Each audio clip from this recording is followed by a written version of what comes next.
Hi, everyone. My name is Karina Chow, and I'm on the Government Affairs and Public Policy team at Google. I'd like to extend a warm welcome to our guest today, Ryan Abbott. Ryan's a professor with joint appointments at the University of Surrey's School of Law in the UK and the UCLA School of Medicine in the US. Ryan has an MD, a JD, a PhD, an MTOM, and apparently also a ton of student debt. Something that is not in his bio online is that Ryan was previously a prison doctor, so he has firsthand experience when he writes about the impact of AI in medicine as well as in criminal law. He also met his wife while he was a prison doctor, but that's another story. In addition to his many professional experiences, Ryan is a dad to 3 daughters, 2 of whom were born while writing his book, The Reasonable Robot. He's clearly a busy man, and we're very lucky to have him here with us today to tell us more about the book. There will be plenty of time for audience Q&A, so as you have questions, please add them into the live chat. I'll start with some initial questions for Ryan, and then we'll go to the live Q&A. Hey, Ryan. Hi, thanks so much for having me. Great to have you. Let's start with a short description of your book. What is The Reasonable Robot about, and what brought you to write it? Well, the book is engaging with the idea that AI is starting to step into the shoes of people and do the sorts of things that only people used to do. But when it does this, it's subject to a whole different host of legal rules, and these sometimes have unintentional and negative outcomes. And the book is looking at the different areas of the law where AI and people are starting to behave in ways that are more interchangeable, and how these different legal systems could be improved if we had similar legal standards for both. Yeah, that makes a lot of sense. And you write about something in your book called the principle of AI legal neutrality. What is this, and why do you think it's important? So businesses and governments and industry groups are thinking about how to regulate AI now, and there's been a lot of work in the past few years to articulate principles of regulation for AI, which is a good start before diving down into kind of deep specific regulations of exactly how people should do things. And a lot of these have focused on things like accountability and human agency and transparency. And I'm arguing in this book that one of the principles that hasn't yet been articulated is that we want similar legal standards to apply to behavior by AI and behavior by people, and that this will help the law to better achieve its underlying goals. So you asked also how I came to start writing about this. In 2014, I was doing some multitasking right after working as a prison doctor, where I was teaching patent law, and in particular, the law of inventorship and what makes a person an inventor, and also doing some work with intellectual property for life science companies. And was looking at vendors essentially advertising they were using AI in drug discovery to model drug-drug interaction or mine patient data sets for new indications for existing drugs, or find antibodies for antigens from big libraries. And it was interesting that looking at this, you would have a company giving an AI company a problem. You would have one team building an AI, but not necessarily knowing what problem it would solve. And then another person just sort of setting the AI on the data and coming up with an output, the value of which might be pretty obvious. And I was wondering, well, gee, that's interesting, because that sort of activity, when a person does it, makes them an inventor. And here we have an AI doing it. And I wonder if anyone's ever really thought about that. And it turned out that people had been thinking about it for decades, but saying, well, you really wouldn't need a patent if an AI comes up with an invention, because machines don't care about patents. And that's true, but it ignores the point that the people who make, use, and own AI do care about patents. And if machines come to be a significant source of invention, or even a better source of invention than people in some areas, you want to be able to incentivize that sort of behavior, namely encouraging people or companies like Google to build inventive machines and generate more social value. And so the law on this really isn't terribly clear, and there really doesn't seem to be much law on it, at least a year ago. There are laws that basically say for an invention, you have to have a human inventor, but those laws date decades back to when people wanted to make sure that even though companies own most patents, human inventors were at least acknowledged. But it doesn't really say about what you would do if you didn't have a person inventing something, except if you read it literally, well, there has to be a person So you wouldn't get a patent on something that an AI essentially made. And I think that's not the right outcome, because you want to encourage innovation, whether from a person or a machine, because both ways you get more social benefit. Both of these sorts of activities should be protected. And I think, whether a person or a machine comes up with something, it should be eligible for patent protection. And so, that is the first area that I considered, this idea of AI legal neutrality, and the idea that you would have similar legal regimes for things done by people and things done by machines. And the book is kind of opening this up and looking at a few other areas where that also applies. That's fascinating. Let's dig into that a little bit. From what you've seen, kind of the patent case and inventors, what do you think is the solution, right? You said you think this idea of AI legal neutrality should apply. Specifically, should it be exactly the same, whether it is a human or a machine inventor, or do you see kind of nuances and details on the implementation? Right. So I think that similar sort of legal regimes will be helpful, but not identical. An AI behaves like a person, but it isn't like a person. It doesn't deserve rights or have, moral rights. It can't own property. It wouldn't really make sense to give it property. So some things should be different. Essentially, I think as we are looking at how AI is going to disrupt our system of laws and regulations, and how to build systems of laws and regulations to harness social benefit from AI, we need to kind of turn back to, well, what is the law trying to accomplish? And in patent law, it's trying to do a few things, but mainly to encourage people to innovate, because innovation often takes a lot of investment, and building inventive machines often takes a lot of investment. And so I think kind of the key insight with this is, and there's really a broad international dialogue about this issue right now, is, how do we make patent law so that we get people innovating? And I think that the way to do that is just to say, well, when you have a patentable invention, it really shouldn't matter where it originates from, whether a person, a machine did it, whether they jointly did it. The owner of the AI should own any AI-generated inventions, and this will increase the value of inventive machines and their output, and encourage companies to build inventive AI, which is not only already relevant for things where AI may have an advantage over people, like finding patterns in hundreds of millions of patient records for new uses of drugs or things like that. But in 10 or 20 years, AI may be a better means of generating invention in some areas than people. So it's particularly critical to have those rules now. Mm-hmm. Yeah, and I understand that you're putting this into practice with a legal test case. Could you elaborate a little bit more on that? So as I got interested on this and started speaking about it, it went from, in 2014, people thinking, well, that's kind of interesting, to now when I speak about it, companies coming up after and saying, geez, this is an issue we're kind of concerned about. And in fact, Siemens announced last year that they had multiple patentable inventions that they wanted to file on, but couldn't identify a human inventor. And indeed, in the United States, it is a criminal act to misrepresent yourself as a patent inventor on an application. So you can't just put anyone, although kind of the earlier people who have done this said their patent attorney said to list themselves. But as speaking about this, it became clear that this was an unresolved issue, that people were thinking about it, that there wasn't really any law on this, and probably not likely to be any law, because a company disclosing that something was made by an AI would be likely to lose their protection on it because of these requirements for individual inventors. And so I teamed up with a group of patent attorneys who were interested in this. We filed a legal test case. We filed it back in 2019 in the US, the UK, and in Europe. And we didn't disclose that there was an AI inventor until the UK and the EPO had already looked at the application, decided it was patentable, and then we said, well, surprise, what do you want to do about this? There's not an inventor. So far, all three of those applications have gotten rejected, but they are all being appealed right now. And in fact, next week, this is getting appealed in the UK High Court. The applications are also pending in a whole bunch of other jurisdictions: China, Japan, South Korea, India, Israel, Canada. And we'll see different jurisdictions are thinking about how they want to handle AI-generated inventions, and I wouldn't be surprised to see some of them come out differently on it.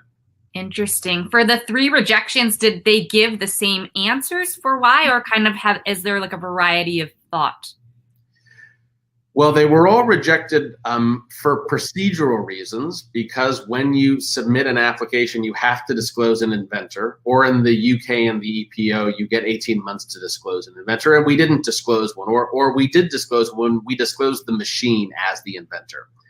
And even though inventors have the first rights to their applications, and even though they're commonly assigned to employers, we listed the AI because we wanted first to be clear about how the invention came about. And also, we didn't think it was right that someone should just be able to put their name to an invention they didn't create. It would allow people to take false credit for things and undermine the value of invention. All three of those jurisdictions said essentially we didn't comply with the formalities requirements to have a human inventor. And so we are appealing those, because even though they are formalities rejections, ultimately it's a deeply substantive question about whether you can protect this sort of activity at all. And not just on patents, really, but all forms of intellectual property. And indeed, machines have been much more active at generating poems and stories and songs and movies. You know, it's a lot easier to make a creative artistic work than it is to make a patentable work. You know, maybe harder to make a good artistic work. But in any case, the bar to making something new creatively is really very low under the law. So machines have been doing that for a long time. And the UK has a standard that allows a copyrightable work made by a machine to be protected. It belongs to the producer of the work. The US, on the other hand, prohibits that sort of thing. And there was an interesting case a few years ago called the monkey selfies case, which involved a crested macaque named Naruto, which took a picture of itself. The owner of the camera tried to exploit the image, and eventually the US Copyright Office said, no one can own a picture taken by a monkey. Well, PETA sued the photographer a few years later, arguing that the monkey owned the photograph and that the photographer was infringing it by publishing it. And that case ultimately got dismissed, but on standing, because the monkey didn't have standing to sue under the Copyright Act. But there's really never been any case challenging the U.S. Copyright Office human authorship requirement. And I think there's a need for both the courts and legislators to get more engaged on the issue. Wow. Yeah. And so where do you see this going, kind of with the appeals, the other countries? What's the direction of travel? Well, part of the purpose of the cases was to raise awareness of this issue and stimulate kind of a broad multi-stakeholder discussion. And I think in that sense, it has been phenomenally successful beyond, I was thinking this might be a footnote in a textbook somewhere, but there really has been a lot of interest in the case. Ultimately for policy matters like this, there's certainly an argument that politicians or legislators are better positioned than judges to weigh stakeholder input and come up with deliberative policies. And the U.S. Patent and Trademark Office recently requested calls for consultations on these issues. And the World Intellectual Property Organization just today had a second conversation on AI and IP. So there's a lot of discussion about it. For the appeals, though, we're also hoping courts will recognize that these laws were not designed to prohibit protection of AI-generated inventions and to dynamically interpret existing statutes to permit this sort of thing. Mm-hmm. Yeah, so in the book, you write about IP. You also write about, the importance of AI legal neutrality with respect to torts, tax, and criminal law. How did you come up with these areas as kind of the important ones to focus on? Well, I think they touch on some of the key issues challenging AI regulation right now. And they were in areas of personal interest to me also, and also areas where I had colleagues who were active in the area, and some of these were kind of jointly worked on together. With torts, for example, self-driving cars are often held up as kind of a main regulatory case study. And often it's in the context of people freaking out that, well, we're going to have these self-driving cars on the road, and oh my God, what will happen when someone's hit by it? It'll be a disaster. Who's going to be liable for it? Nothing's going to be liable. I think that's really not the right focus on something like torts, because self-driving cars are essentially all commercial products, and manufacturers and suppliers are liable for commercial products. If Google has a self-driving car that hits someone, Google's going to be liable for it. And indeed, in the accidents that have already happened with AVs, I think those have largely kind of quickly resolved. It's really a lot less an issue of payment. It's more an issue of, again, to me, having separate legal standards. So With a person driving a car, we hold them to a negligence standard, which says we only hold you liable for accidents if a reasonable person wouldn't have caused the accident. But with a self-driving car, because it's a commercial product, it has a strict liability standard, which is to say any accident that this car causes due to a defect or defective manufacturing, it will just be liable for, which is a higher liability standard. And it's generally good to have higher liability standards for products because it encourages manufacturers to fix mistakes or to fix defects in them. But it's not good if the product actually is safer than the alternative, which would be human drivers. And humans are terrible drivers, causing about 94% of accidents due to human errors and about 40,000 fatalities in the US alone from driving. So if a self-driving car is safer than a person, you wouldn't really want to hold it to a stronger liability standard because that would discourage it being used. Although ultimately, because self-driving cars are just going to keep improving, it's a little less important what liability standards we hold them to because there's all sorts of non-liability reasons for them to get safer. You know, people want cars that are safe regardless of tort liability. I think really the more interesting issue with them is that self-driving cars are going to be almost perfectly safe someday, and people are going to still be terrible drivers. And really maybe what this suggests is that we're holding people to the wrong standard, or we will be when we hold them to that of a reasonable person. And we should be holding them to the standard of a reasonable self-driving car. And so if I'm out late at night and I, can't stop an accident, if a self-driving car wouldn't have caused the same accident, I should probably be liable for it. We, could do what Elon Musk has suggested and say, all right, we're going to ban human drivers because self-driving cars are safer. But that really infringes on human autonomy and freedom. And so a better way of dealing with this might be to say, all right, well, you're allowed to drive, but if you cause an accident that a self-driving car wouldn't have caused, you're going to be liable for it. Assuming, of course, it's practical to have everyone behind self-driving cars, if they cost $1 million each, you couldn't do that. But it's not just driving, but a lot of things that AI is going to do and probably do a lot safer than people. And it's also interesting to think about it in the practice of medicine, where a number of companies are working on automating aspects of medical care. And really in just a few areas is AI looking like it might be a little bit better than a doctor, but probably again in 10 years, there's going to be some aspects of medical care or large aspects of radiology where an AI outperforms a person. And it's not clear to me that you're going to want people doing that sort of work, or even that it will be ethical for physicians to do that sort of work when an AI can do a much better job. And where do you think about, you brought up two cases, medical case and self-driving car case, when should that transition in the law happen? At what point of development where, cars are maybe mostly self-driving, is that when you start to think about changing the standards? Like, how do you think about that? Well, it's a good question. I don't know there's a bright line to it. We don't require people to have the latest model of car, even though it's safer than cars that were made decades ago. On the other hand, there are things that we do insist on cars, like seatbelts and airbags and kind of, standard safety devices. So, for something like that, I think the right line is that the reasonable sort of thing to do is to automate.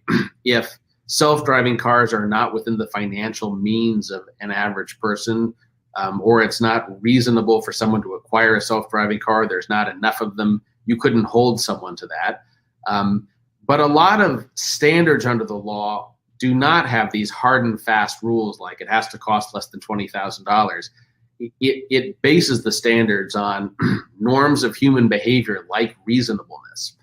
And one of the things the book is kind of getting at is you have standards of law based on reasonableness, but it will be AI behaving in these sorts of ways where we haven't really figured out how to apply standards of human behavior to AI and vice versa.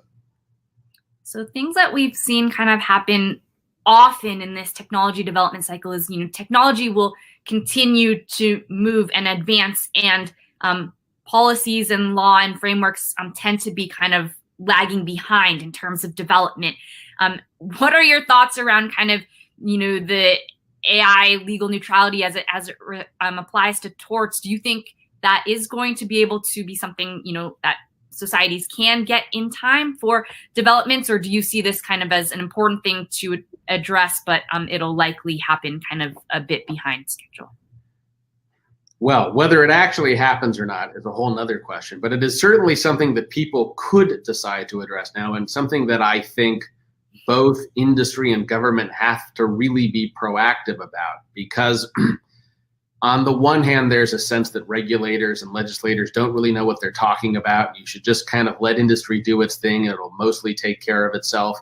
And if you look at the history of regulating industries like that, a number of bad things tend to happen because industries do not have the same sort of incentives to promote public good as governments do. And they can't be draconian technological measures that lock in technology and prohibit progress. But you do need to have a legal framework that ensures that in whatever technological area AI develops, that is doing so in a socially beneficial sort of way. And so, this starts with things like having principles of beneficence in AI development, but then has to drill down into standard setting organizations and, US automobile regulatory agencies essentially putting in binding requirements where when you have, technologies that are dramatically safer or improved, that you encourage their adoption.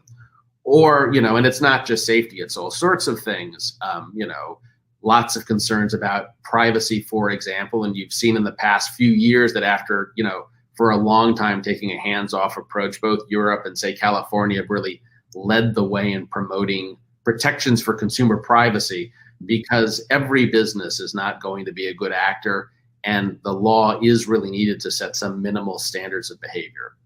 Mm-hmm. Yeah, so speaking of that, let's kind of move on to another area that you address, which is criminal law.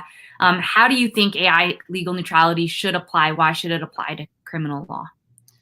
Well, criminal law is a really interesting area, at least to think about theoretically. On the one hand, as we are moving towards technologies that are out there kind of more autonomously doing socially good things like inventing and generating wealth and driving people around, we're likely to have at least some AI that's out there autonomously doing bad sorts of things in ways that aren't necessarily reducible to the wrongful acts of people doing things. And so there's a legitimate question about how do we deal with this sort of thing. And, in the same sense that the book advocates for protecting inventions by machines or having a more neutral tax code to level the playing field for people and machines, it might make sense to think about punishing an artificial intelligence with criminal law. This is the sort of thing that people are writing about and thinking about. And so the book kind of looks at that and whether it makes sense and whether it would be a good idea. And on the one hand, the law is often and usually concerned with promoting or discouraging certain sorts of behavior. So incentivizing innovation, promoting safety. And on one hand, criminal law is also about that. It's about discouraging antisocial sorts of behavior. On the other hand, even though the law usually doesn't care that much about what makes someone do something, it really does tend to do that in criminal law, where not only do you usually have to cause some sort of harm, but you have to have some sort of wrongful mental state, an intent to cause harm. And it really isn't clear that an AI could ever have an intent to do anything because it's just executing programming. So in that sense, it just kind of seems confused, like hitting your computer when it crashes. But legally, the law does already hold artificial persons in the form of corporations criminally liable for wrongs that have been caused in the corporation's name. And the law does also not always require wrongful intent. So you can have strict liability crimes like selling alcohol to a minor, even if you reasonably believe them to be an adult and you didn't intend to sell alcohol to a minor. A corporation can be held criminally liable even without a wrongful mental state, and even sometimes based on a failure to act when there's a duty to act. So one of the things the book goes through and considers is, well, would it ever make sense to hold an AI criminally liable?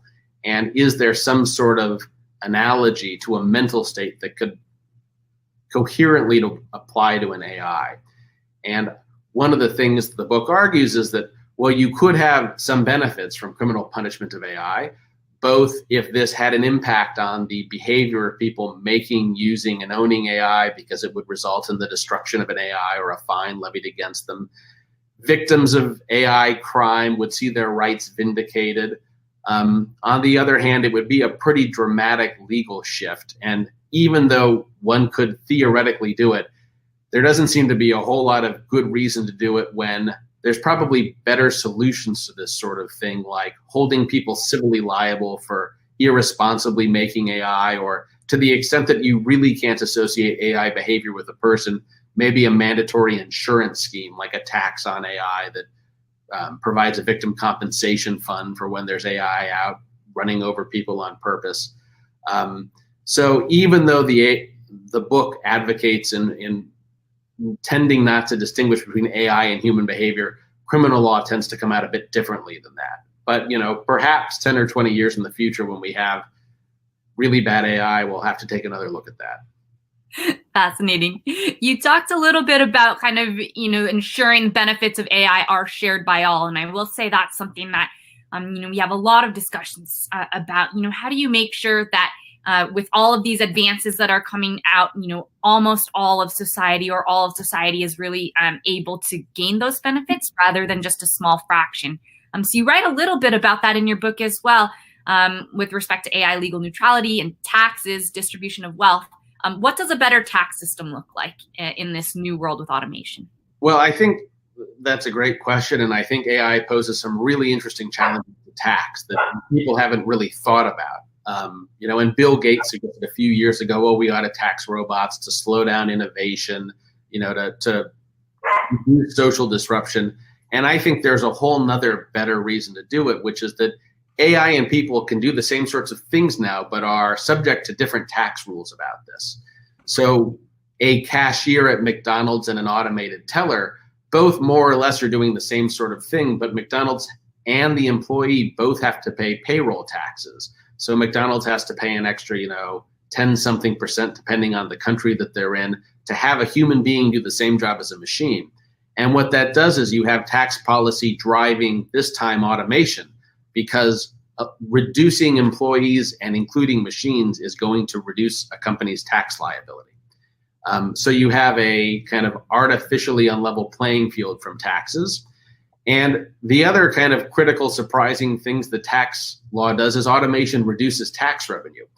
Because in the United States, about 90% of federal tax revenue comes from payroll and income taxes, and a very small percent from corporate taxes. And so when McDonald's automates, the government loses all of the income taxes the employee would have paid, all of the payroll taxes on the employee. And even if the AI makes McDonald's slightly more profitable, which it may or may not do, this translates to a very small comparative amount of tax revenue. Given that kind of the major solutions to a possible coming major wave of automation are to retrain employees and invest in education systems, or to provide more social benefits, or in the event of genuinely widespread automation, a universal basic income, the government's going to need funding for that. And that's going to be even harder to do if we have widespread automation. More fundamentally, as we're taking a step back and thinking about how automation is going to alter tax policies, it gives us a chance to kind of reflect on our current tax policies and the values they have. And the United States has a particularly unprogressive tax system. And given that AI is going to generate probably a huge amount of wealth, but that it's going to be narrowly concentrated, this is an opportunity for us to think that, well, maybe we want a more progressive tax system, and maybe we want to encourage automation, encourage the generation of wealth, but share that wealth a bit more broadly. And if you decided you wanted to do that, there'd be a lot of ways to do it. I argue in the book that we should get rid of payroll taxes because it would allow people and machines to compete more fairly, and that we could make up this revenue through property taxes, sales taxes, progressive income taxes, or more ambitiously by increasing capital tax rates. Historically, economists have been against increasing capital tax rates and in favor of income rates, because people think that if you raise capital taxes, money will leave, your jurisdiction. But historically, it's not really clear that that is held up, and that capital does flow into higher tax jurisdictions because they're better investment. Awesome. Well, I'm seeing several questions on the live chat. Let's start with the first one from Nathan. One area where the market seems to discriminate is where people are fine being seen in public by anyone's bare eyes, yet they become uncomfortable with cameras. Any thoughts on this? No, that's a great question. And I think AI changes the dynamic in this area because, yes, people are generally okay with the sense that, well, I'm in a public area. I realize that people can observe what I'm doing. But now that you have a world full of cameras and AI, it is possible to permanently record and parse out every single sort of thing one does in public in a way that was never not possible in an AI-generated world. So I think that what that does is not so much kind of suggest a different approach to people in AI, but think of a different approach to our privacy laws and kind of government intervention in privacy, because there is already a tension or a dynamic between the government's rights to monitor its citizens and someone's rights to be free of privacy and unreasonable searches, and that maybe this is kind of a reason for us to reconfigure just what extent someone has a right to privacy in a public space. You mentioned earlier the California law. Is there a jurisdiction that you think is doing a good job with respect to privacy laws? Well, and one of your questions kind of when we were speaking earlier was, how are different jurisdictions addressing these sorts of things? And I do think that there are a few best practices that all jurisdictions could adopt. But on the other hand, different rules are probably better for some sorts of jurisdictions. So for AI exporting countries like the United States and China and the UK, protecting AI generated inventions is going to be particularly important. For countries that really don't have any domestic AI capability, it's really not going to be so important. Well, similarly, people do have different values around things like privacy versus security versus commercialization of new products. So you see very different approaches in somewhere like China, where you have a very kind of pro-commerce, laissez-faire regulation, strong government intervention in technology, versus somewhere like Europe, where they're very skeptical of government intervention and where they have much more emphasis on privacy rights. And so, there where you have the GDPR and you have kind of a sense, although still controversial, of a person owning their personal data, right?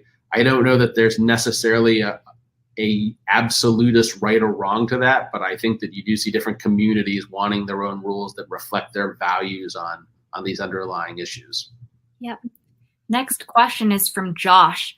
How do you successfully argue for patentable AI work and regulation to politicians and judges who don't often have a nuanced understanding of what AI is and does? Lobbyists, but one could make that argument about just about any judge or politician that,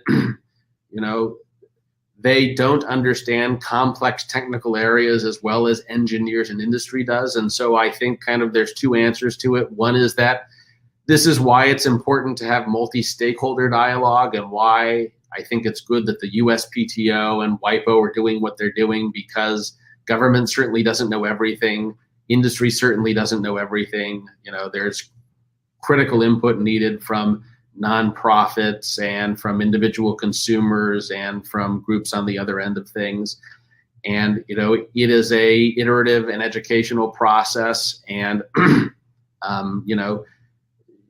to the extent that, a lot of this is higher level principle binding, regulatory agencies may be in some instances kind of better to hash out the details of how some of these should apply in particular areas. But I think there's a role for both agencies, courts, and legislatures in this, and that all have something of value. So Victor brings up the next point in question. AI has the ability to amplify and exacerbate hidden biases and prejudices. Do you think we're at a sufficiently social, racial equity point in AI to permit lenient AI policy? A great question, and I have two answers to it. One is that I wouldn't say that I'm advocating for a lenient AI policy. I think that there is a lot of evidence now, and still an emerging evidence base, that AI can behave in racially biased ways, that this is a serious problem, and that it's a problem that people need to be aware of and addressing. My point is more, and it is interesting with what's going on socially in the United States right now, that that there's sort of a separate standard for AI behaving in racially biased ways and people behaving in racially biased ways. And it is not necessarily the case that when AI does this sort of thing, people haven't been doing it. In fact, if anything, it's probably AI learning from historically biased data and perpetrating what's been happening historically. And as we're looking at how to fix the problem of racial bias, I think it may end up being a lot easier to fix that sort of thing in a machine than it is with a person. Because you can tell a judge or a police officer, you are not allowed to discriminate in judgments. And of course, a judge will say, well, yes, of course. And yet they still do. And it's very difficult to determine why a judge, made a particular criminal sentencing. You can look at it statistically, but a judge can always, explain what they were doing on some other basis. I think a machine is probably likely in some cases to be more transparent about what it's doing. And it's going to be a lot easier to overwrite rules that are inappropriate or create new rules to offset racial bias. So the next question is from Zach. He speaks to both kind of the point you were making earlier around IP, as well as point we were discussing about how to make sure benefits are appreciated by all. So he asks, would granting AI's owners the patents lead to an exaggeration of the winner-take-all trend? Meaning the inventor of the first good AI in a field, likely a large company, gets all of the benefits. Well, I think there's, two possible ways this could go. One is, for better or worse, most patents are owned by companies. Most patents are owned by large entities. And so I think there is a significant extent to which the IP system largely does financially flow primarily to the benefit of a few companies like Google. And to the extent that it is companies like Google that will be kind of at the forefront of building inventive machines, then yes, the benefits are going to flow predominantly to a few characters like that. On the other hand, it is also possible that it won't turn out that way. So the inventive machine underlying our applications, Dabus, was invented by Stephen Thaler at Imagination Engines, and that is a small business out in Missouri. So it is not all things being done by large companies, and it may be in the future that we democratize AI. And to the extent that we end up in a world where only Google and IBM and Amazon own inventive machines and everyone else is just sort of the passive recipients of this, I think that is something we're going to have to deal with, and that this is part of our discussions about competition law and how to ensure fair competition and really a level playing field for anyone coming along. But also, kind of in thinking of that future reality, one of the other interesting things about inventive machines and intellectual property is that the benchmark for granting a patent is based on your sort of average researcher, a skilled person in the field. And as inventive machines don't just become kind of one way that people innovate, but kind of a core part of research and development, this will also raise the standard for granting a patent. And so when all of the researchers at Google are kind of working together with inventive machines, it will be harder and harder to get a patent. And this may result in fewer patents ultimately being granted and more easy innovation that happens without the need for significant investment and without as much need for the patent system kind of at that future point in time. So Victor has a follow-up point. He says, you stated that AI does not have intent. I disagree. The creators of the machine learning models provided it and who provided it data have prejudices and biases. Their intent is in the model's actions. So maybe, Ryan, you could comment a little bit about how you think about it and how should the creators have kind of responsibility as well. Well, I certainly agree with that. And also the idea that in almost all instances in most of these things, an AI is essentially a tool that does what it's programmed to do and does what it's told. And to the extent that someone is really developing an AI specifically to invent something, to the extent that one is developing an AI to cause harm, I agree that the intent of the developer is really the intent that's made. So if I pick up my laptop and hit someone in the head with it, the computer hasn't committed a crime, I have. But as you have and will probably more in the future have AI that is, built by teams in open source sorts of ways, in ways that are not necessarily as predictable to even the people programming it through machine learning, or you have someone programming machines to do things, but then other parties, modifying and then going on to use them.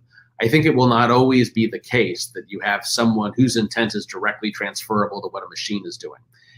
And this is very much kind of what is at the core of the concept of corporate criminal liability, because some people think, well, you don't really ever need to hold a corporation criminally liable because really there's always someone at the corporation who did that bad thing, and why not just hold that person liable?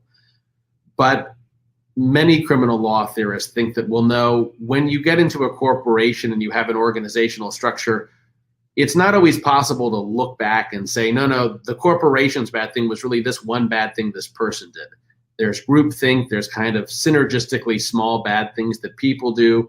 You don't want to invasively delve into every single act a corporation has done because it would be too costly and not practical and criminalize very small things potentially. And so we have this legal fiction that, what this person has done, which feeds into this company, is what made this wrong thing. And similarly with AI, I don't agree that all the time someone who's building a machine learning algorithm, an algorithm based on machine learning necessarily intends for it to do everything it's going to come up with. Maybe generally in a sort of way, but not necessarily all the time. And yes, in crime especially, I think we're not there yet, but perhaps moving in that direction. So following on that point, there's kind of a conversation happening in the live comments. We talked a little bit about bias. Obviously, sometimes unfair bias does come from training data. There's also a lot of other kind of places in the technology development pipeline. So it could be, in the model. It could be in the implementation of the model or application in product. All of these different pieces, which are oftentimes governed by sometimes the same, but sometimes different people or even different players and organizations. How do you think the law should think about these different aspects of places where, both good as well as error can be introduced? Well, no, I think that's exactly right. And I think that essentially answers the last question also, which is, yes, sometimes it's just one person with their model that they've trained and their algorithm does the thing that they've wanted it to do. But other times you have really this collaborative process. And I think the right way to think about it in these cases is really to consider the AI as an autonomous entity. The same sort of way that in 1997, when Deep Blue beat Garry Kasparov at chess, it wasn't really the programmers playing against Kasparov, and even if they were sitting there as a team, they would have lost terribly. They really all contributed something to an autonomous entity that has the ability to go out and behave the same way that a person would. And for us on the legal end of things to think about what sort of rules and regulations will encourage the people making, building, and using machines to make machines that behave in socially beneficial sorts of ways, right? Which are reducing antisocial behavior, promoting invention, promoting safety, distributive sharing of wealth, and that, that's the appropriate framework for it. All right, the next question comes from Dan. And Ryan, you've lived in a lot of different countries. Are there certain countries or jurisdictions that you see as particularly progressive or astute in their kind of actions and policies and work towards legal standards for AI? Yeah, well, I think some are definitely leading ahead. I think the United States has kind of been a bit off and on with it. I think the UK has maintained kind of a persistent interest in this.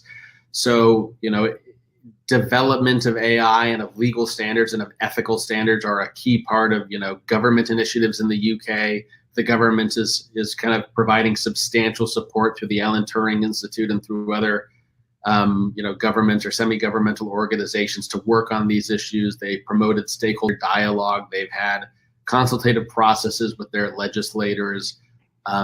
So I think the UK is kind of a good example of that. But, also China and the US and the EU have all announced initiatives to work on AI and come up with new policies. And I think we are moving from a stage in which people are agreeing on these kind of generic principles of regulation that most people can agree with, and really now needing to get into the nuts and bolts of, well, how to regulate in these particular areas.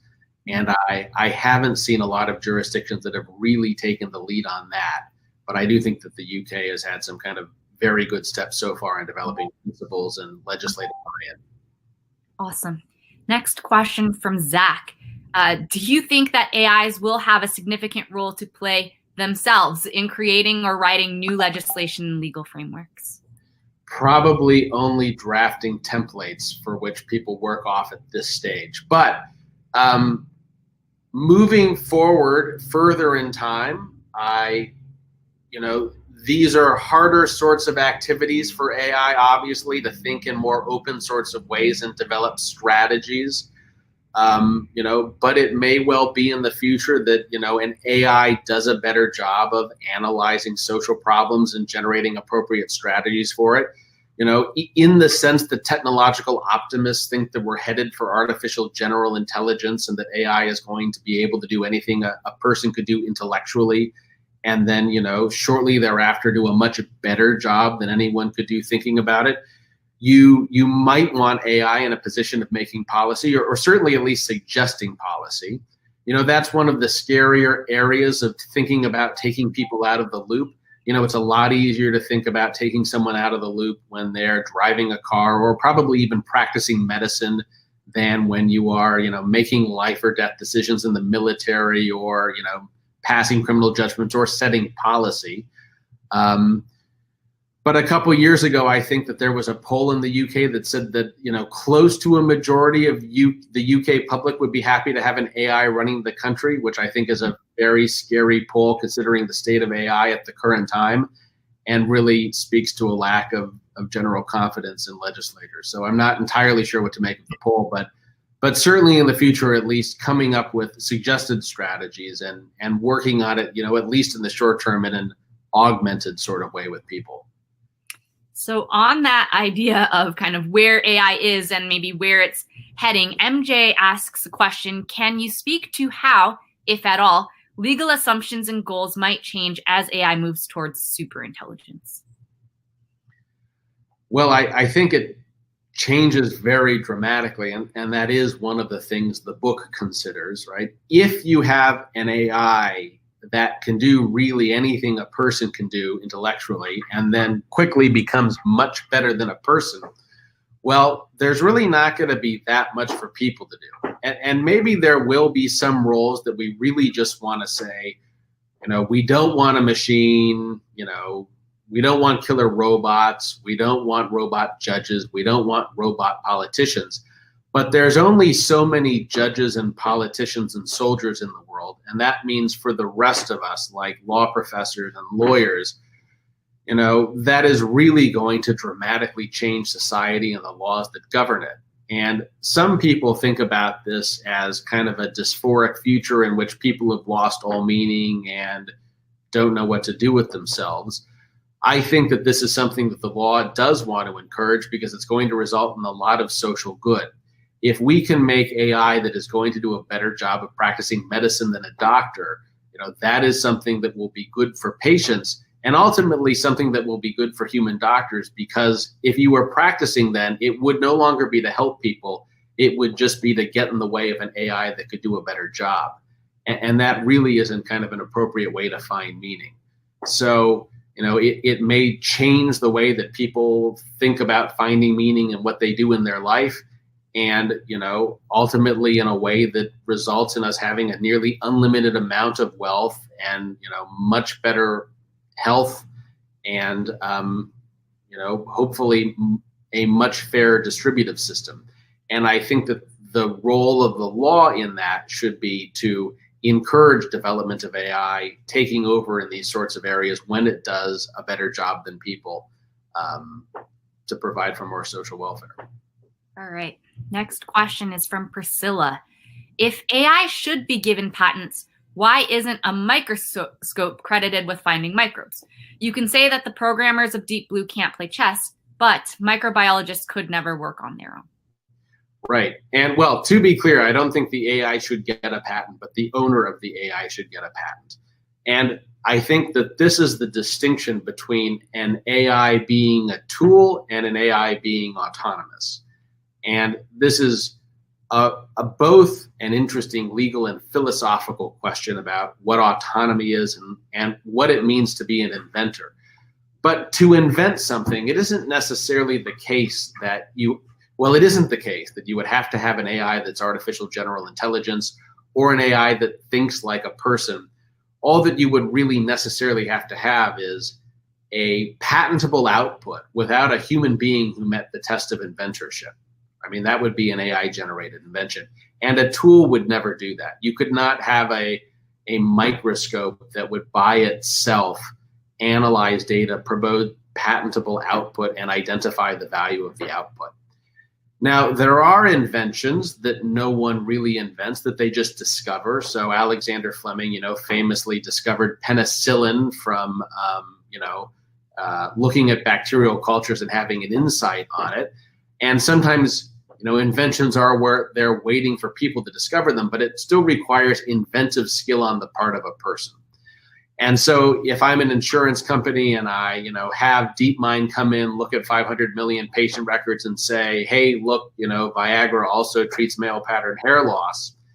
There's really no inventive skill in someone figuring out, wow, we're going to be rich from this. Let's file a patent on it, right? And you don't get that through a microscope. Yeah. So I think on that, you talk a little bit about invention. Earlier, you were talking about, the role of AI in medicine, self-driving cars, others. Megan asks, what do you think about protecting spheres of human agency? Do we actually want robot soldiers, judges, police officers, doctors, drivers, etc.? Definitely drivers and doctors. And I'm not sure that we do want robot soldiers, judges, and police officers. But on the other hand, I'm not entirely sure we don't want them either. Particularly with what's going on right now, there are a lot of concerns about people engaging in bad behavior in positions of authority. And at least some of that might be mitigated by AI. For example, AI being responsible for issuing traffic tickets in an automated fashion rather than having police officers pull people over and having those sorts of conflicts. Killer robots may be terrible because you have machines making life or death decisions without human morality or common sense. On the other hand, AI might also be more restrained than human soldiers, particularly because it is not so incentivized by its own existence, and may do a better job of complying with rules of war. So, we're certainly not there now. I don't know if we'll ever want to be there in the future, but I also don't know that it's as clear-cut as some people make it out to be. So let's end with one last question, Ryan. Your book seems to buy into this concept of the singularity, the idea that machines will someday dramatically outperform people in just about every area. Do you see this as a good thing? Do you see this as a bad thing? What should people kind of do about that? And what are people going to do in the long run? No, I personally definitely see it as a good thing, because if you have AI taking over from people pretty much everywhere and doing a much better job of it, it leaves us to have, again, almost an unlimited amount of resources, an unlimited amount of invention, and really to have the ability not to necessarily define ourselves through our work. And that wouldn't stop people from being productive. I'm not here to tell you what the meaning of life is outside of work, but Plato thought it was obtaining human knowledge. So maybe we'll all engage in continuous self-engagement, self-improvement. Yes, a machine can beat the world's leading chess player, but I don't judge my own value by whether or not I could beat a machine at chess. I still play chess for fun. I enjoy getting better at chess, and I really don't mind that Deep Blue is out there or was out there. Similarly for creative sort of work, I'm an inventor myself. I have 2 patents. I would not be disappointed if DeepMind cured cancer and invented, permanent health. And I might still enjoy tinkering around with a garage, but really just for fun, right? If an AI could make every possible song and rank order what the best ones would be for me for the rest of my life, I would love having that music. And that wouldn't, for me, diminish the enjoyment of making music by myself. So people will still do things in the future. They just, won't be because they have to. People may focus more on their social relationships, or maybe people will spend all day in virtual reality, and far be it from me to tell someone else how to spend their time. All right. And I'm seeing one last question that popped up from Reza, so let's take it. What are your thoughts, Ryan, about setting up private insurance companies dedicated to ensure AI-based products for safety, and fairness, etc., perhaps initially set up by large AI companies to advance AI? Definitely something to think about. So I think with AI-based products, probably the best person to be responsible for those harms is the supplier of the product, right? The manufacturers and the retailers. And the reason for that being is they're in the best position to improve product safety, to improve their products, and they can purchase insurance to the extent that they need to spread risk.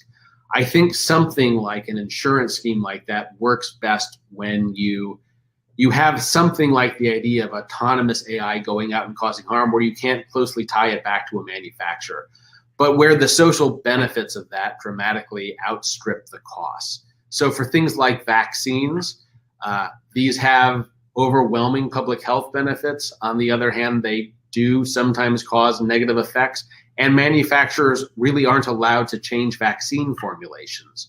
So because we generally accept that there's these unavoidable risks with larger benefits, we all pay taxes on vaccines when we use them. They pay into an insurance fund and they pay out. And if we do get somewhere like that on genuinely autonomous AI, I think that's probably the way to go. Well, thank you so much for joining us today, Ryan. For those of you who are interested to learn more about AI, robots, and the new laws that we may need, check out Ryan's book, The Reasonable Robot.